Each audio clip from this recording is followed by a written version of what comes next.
masalah-masalahnya. Assalamualaikum semua. Saya Muhammad. Saya semua kenal kan? Belum. Okey, saya membaikkan kepada ini.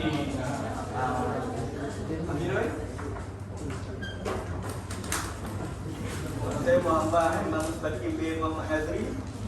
Nama saya Sofra Kamila binti Syamsil. Saya Ismi Azri Musyifa. Saya Muhammad bin Fikri. Sofia, kalau awak belajar kat sini tentang falsafah tapi tak faham falsafah, abang marah. Silakan seterusnya. Apa itu hybrid? Hybrid ialah bermaksud komputer iaitu sistem yang terbentuk daripada gabungan beberapa teknologi yang berlainan. Dan kelas cara hybrid juga dikenali sebagai kaedah PDP yang dijalankan melalui kaedah kelas secara fizikal dan secara atas talian dijalankan secara resam. Dan yang ketiga ialah kaedah pembelajaran secara hybrid ini berpotensi untuk mengurangkan kes ketidakhadiran dalam kelas. Okey, metode kajian. Metode kajian ni kami telah melakukan kajian dalam kawasan UTM dan metode kajian terdapat pada dua kaedah, iaitu kaedah soal selidik dan keperpustakaan internet. Dan metode kajian merupakan satu kaedah yang digunakan untuk digunakan atau dilaksanakan ke atas kajian dengan disiplin dan teratur. Dia ada orang tanya kenapa awak fikir awak ni Nobel.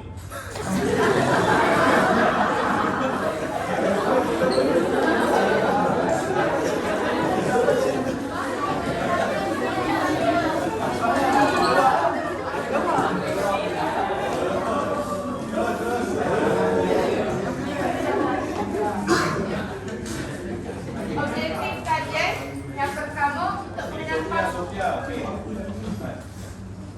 Objektif kajian yang pertama untuk mengenal pasti sama ada pelajar mempunyai gadget sendiri untuk menjalankan pembelajaran secara online. Yang kedua, untuk memastikan bahawa pelajar mempunyai akses internet yang baik. Yang ketiga, untuk mengetahui sejauh mana keselesaan pelajar dengan suasana pembelajaran akan sekalian berbanding secara bersengketa. Yang keempat, untuk mengenal pasti kefahaman pelajar sepanjang PDP berlangsung. Dan yang kelima, untuk mengetahui kesampingan yang dihadapi oleh pelajar ketika proses pembelajaran secara online dijalankan.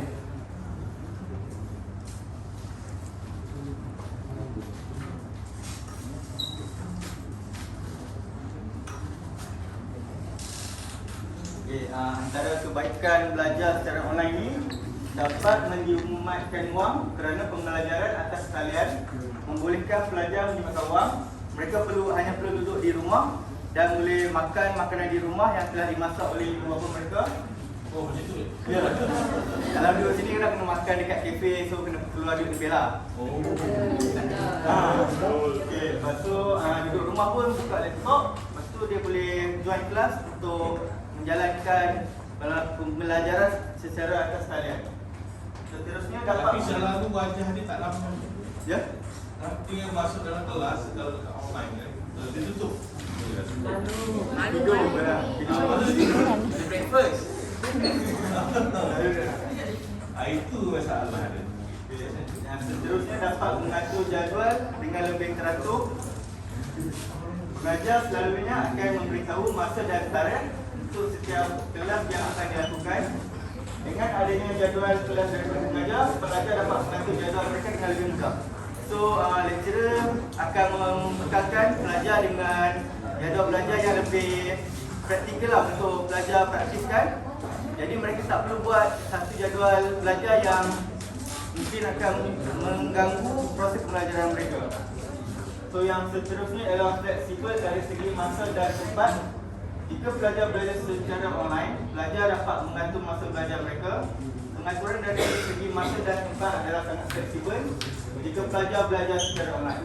Pelajar boleh memilih tempat yang sesuai dan selesa dan boleh menjalankan pembelajaran secara lebih baik. Contohnya dekat rumah mungkin dia akan set up satu ruang dalam bilik mereka yang bagi mereka satu tempat yang selesa untuk belajar dan boleh mengatur masa mengikut free time mereka sendiri lah. Okay, sekian dari saya. Okey, salah satu keburukan belajar setelah hiring hilang fokus.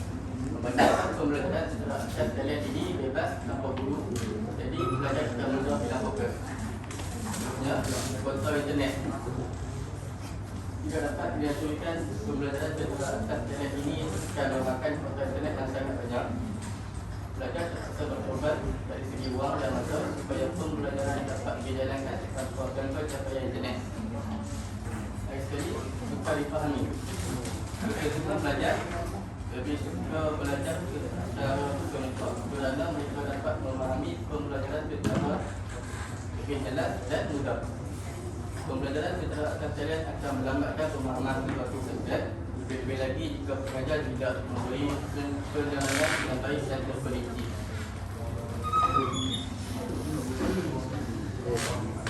Okey, dalam kajian kami ada 17 soalan, tapi kami ada 3 sebab nak ingat.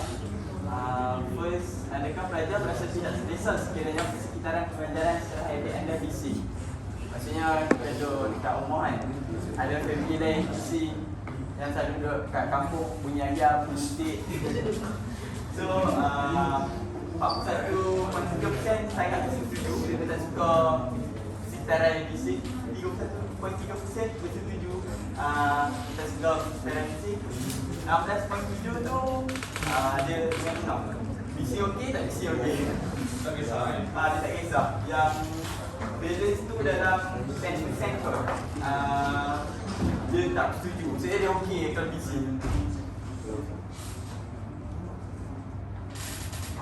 Next, adakah pelajar berasa terganggu sekiranya berlaku gangguan internet semasa proses pembelajaran secara hybrid berlangsung? Maksudnya dengan dalam kelas tiba-tiba internet putus. Lepas tu tu lah 56.3% dia rasa memang terganggu benda tu sebab dia akan terlepas kan. Lepas tu kalau dia ada option, kalau dia nak balik dia kena tengok balik video yang lecture record. 31.3% bersetuju, 10.4% sederhana yang dengar, 2% kat tu tidak setuju. Okay. Last, adakah pelajar berasa bosan atau mengantuk sepanjang tempoh pembelajaran secara hybrid? Ni daripada student sendiri. So memang betul student dia mengantuk sebelah online kan. Dah off camera, lepas tu subjek teori pula, katil sebelah. Lost in the jungle. Matikan lain dan tutup tu. Lost in the jungle. Okay, 22.9% sangat setuju.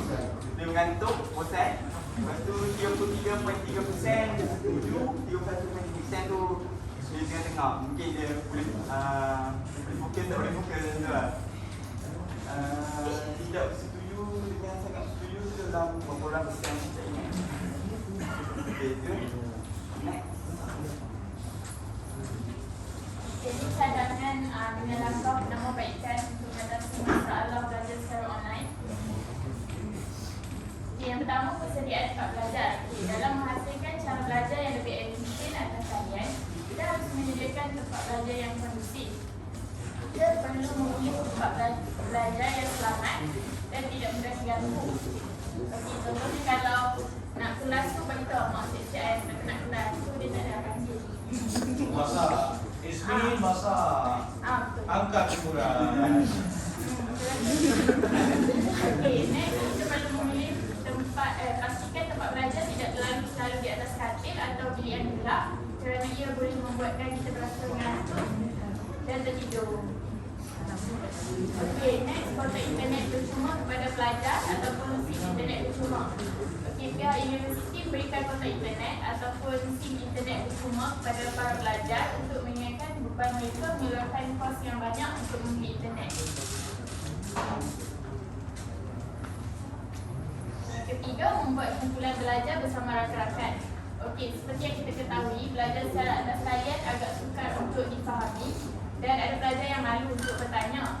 Oleh itu, kumpulan belajar sangatlah membantu untuk membicarakan topik pembelajaran selepas sampai kelas.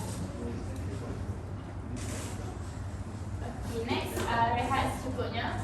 Untuk untuk mengekalkan konsentrasi berterusan, kita perlu memastikan bahawa diri kita mempunyai rehat yang secukupnya. Pastikan tidur dalam 6 jam sehari kerana ia boleh memberikan impak yang besar pada prestasi pembelajaran. Okey, contohnya kalau ada kelas pagi dalam pukul 8 itu, tidur awal kan. Jangan main game sampai pukul 1 pagi nanti ngantuk.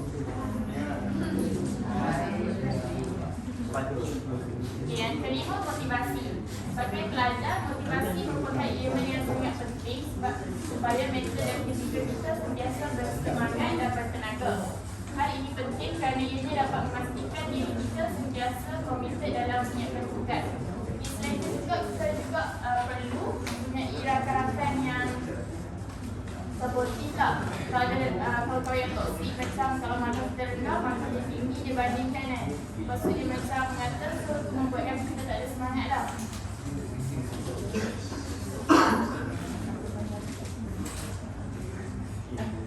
Oh, Masih tunggu siap. surprise. Okey, ada sebelah nak tanya tentang pembelajaran secara online ataupun hybrid. Awak semua pun mengalami suasana hybrid yang lama 2 tahun. PKP juga, kan? Apa masalah-masalah boleh tanya? Orang buat kajian je. Adakah sesuai hybrid yang diteruskan? Okay, saya ada jawapan yang tu. Okey. Sebab dalam kami punya Google Form ada tanya juga, sekiranya PKP dilakukan semula. Ini bahkan di hari ini dapat Crackton virus. Ya, sebab itulah kita dah letak dalam method kajian, sekiranya PKP dilakukan semula, adakah pelajar semua bersedia untuk pembelajaran secara hybrid? Mostly bersedia, mungkin sebab yang percentage untuk bersedia tu lebih banyak lah, sebab mungkin sebab kita dah pernah tiba-tiba sebelum ni kan, tiba-tiba kena hybrid. So untuk second time, first time dah biasa, second time mungkin biasa je kot. Sebab sekarang pun tak 100% kelas pun face to So tak ada face. masalah lah. Ada yang kadang ada yang prefer online. Ada soalan? Ada pertanyaan? So ada pertanyaan lagi? Tak ada Okey, terima kasih.